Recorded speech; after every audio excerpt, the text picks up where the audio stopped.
Hey, what's up, cats and kittens? And shout out to all my cerebral lights. It is me, the Cerebral Diva, and she's back with another episode of In the Loop.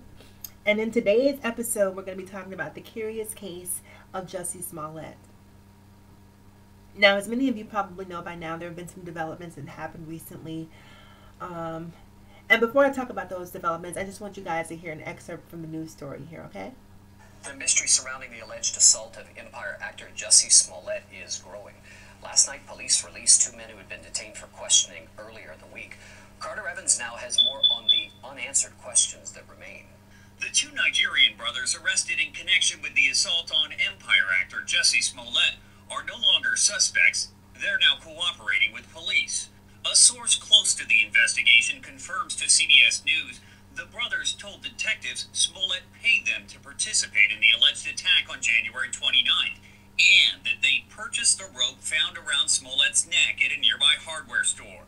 The source says detectives have evidence to corroborate the sale, something the men's attorney alluded to Friday night. New evidence that was brought to their attention. Obviously, I had it. Obviously, my clients had it.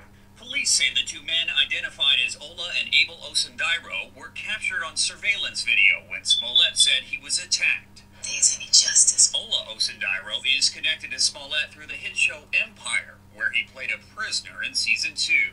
Both brothers apparently left Chicago for Nigeria on the day of the alleged attack and were detained when they returned this past Wednesday.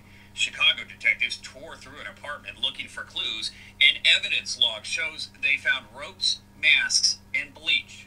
Chicago police released the brothers Friday night without charges. A spokesman says detectives have additional investigative work to complete.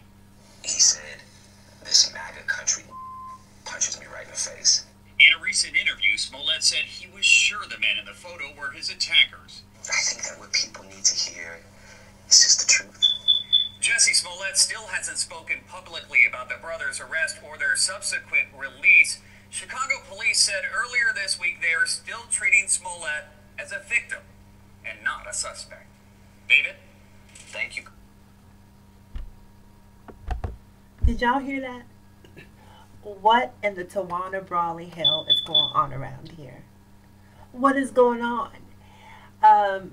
Jussie Smollett, we were all rooting for you.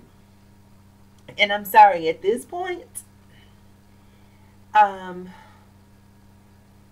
I'm not completely discounting his story, I definitely have an eyebrow raised at this point. There's just some things, and let me keep it 100. There were things from the very beginning that didn't make sense to me, like people walking around randomly with bleach. People walking around, you know, what will really, really, really connect the dots for me is if the police are somehow able to connect the letter that went to the news station back to these two Nigerian brothers or back to Jussie Smollett in some way, shape, or form.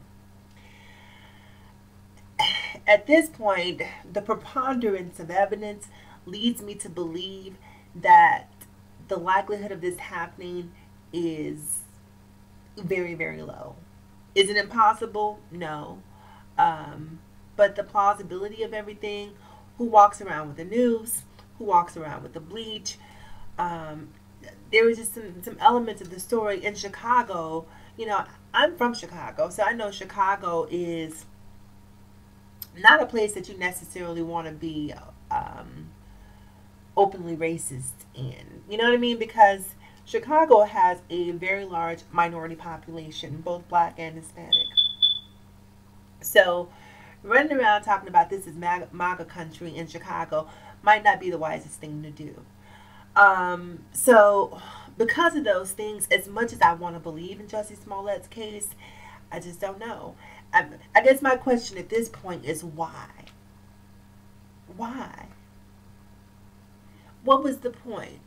What was the motive behind? What incentivized this man to basically sacrifice his whole career? Because if it's proven that this is a lie, Jussie Smollett's career is over. It's over. No one's going to want to touch him. Empire is going to have to disassociate themselves with him because Fox definitely isn't going to want him on the show. I don't know where he would find work as an actor at this point. This lie should it be proven, has basically derailed this man's entire career. And I have to know what he stood to gain from telling this lie that has basically imploded. What was the point? Did he want to garner public sympathy? Maybe public sympathy would help to generate some momentum behind his career. Remember a few months ago, what's the guy from The Cosby Show who, Jeffrey Owens, I think is his name. The guy from The Cosby Show who was caught working as a cashier at Trader Joe's. And when he was caught working as a cashier, suddenly the public started rallying behind him because he was the perceived underdog and people love a comeback story. So I'm not sure if maybe Jussie feels like his career is at a standstill. He knows Empire is probably on its last leg, and he's looking for other opportunities that are going to give him the potential for advancement. And maybe he thought that this was a way to get him, to get his name in the spotlight, to get him some additional 15 minutes of fame, for lack of a better term. I just cannot understand. You have to be borderline crazy. You have to be adjacent to cuckoo to do something like this. Like, why would you do that? What would be the motivation to push him to do that? Does he hate Donald Trump that much? Does he hate the position that this country is in as much that much? Was this some sort of politically motivated deception where he was hoping that maybe the profile of this would somehow change? You know, I'll say this. I will say this. You know, in a day and age of Dylan Roofs and, you know, things of that nature where we see white men going into churches shooting up people, I'm okay with a hoax. Well, I'm not okay with a hoax, but I'm saying I would prefer a hoax to someone trying to make a point by killing people en masse the way a Dylan Roof did.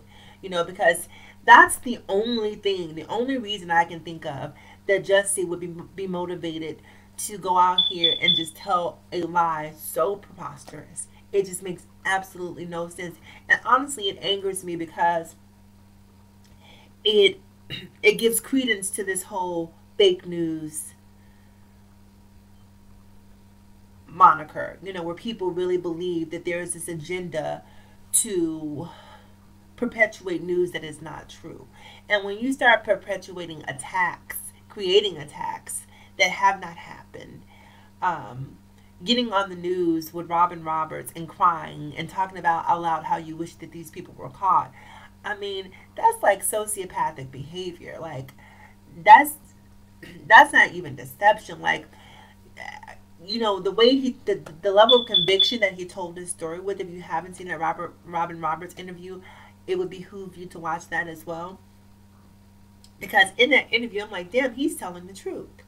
Like, this man was really attacked. He was really assaulted. And people are really doubting his story. And we just need some more evidence to come forth to corroborate this story. Evidence came forth, all right. But it was not the evidence that we wanted or he wanted. And I don't know. At this point, you know, I am ambivalent when it comes to this. You know, I don't know which way to go. But usually where there's smoke, there's fire. And at this point, I think it's really incumbent upon Jussie, excuse me, to convince us that this really actually happened. And give the police access to that phone. You know, by now, if there were pictures that you, or videos that you didn't want released, you could have deleted those. Granted, if they want to, they can obviously go back once they have access to the phone and restore anything that you've deleted, because nothing that you delete is ever truly deleted, people. But there's more to the story. At this point, for me, Jussie needs to just throw a press conference and say, I lied, and here's why. This is why I lied. I lied because I was mad about the state of the world. I lied because I was mad about homophobia. I lied because I was mad about racism. I lied because I was mad that Donald Trump was president. At this point, it's about damage control. It's really about damage control. If you lied, which I'm inclined to believe that you did, let's just come clean and let's talk about why you lied. Let me understand what the motivation, because maybe if I understood what drove you to lie, maybe I'll be a little bit more empathetic. Otherwise, you just come across as a attention-seeking, liar, celebrity who's trying to push forth their own agenda and not necessarily doing it for the greater good. Comment below, because I'm really curious to know what you guys think. Remember, once again, to like, comment, subscribe, and share if you care. It's me, the Cerebral Diva. As always, in closing, remember to live better, love harder, and think smarter. I'll talk to you guys again soon. Bye.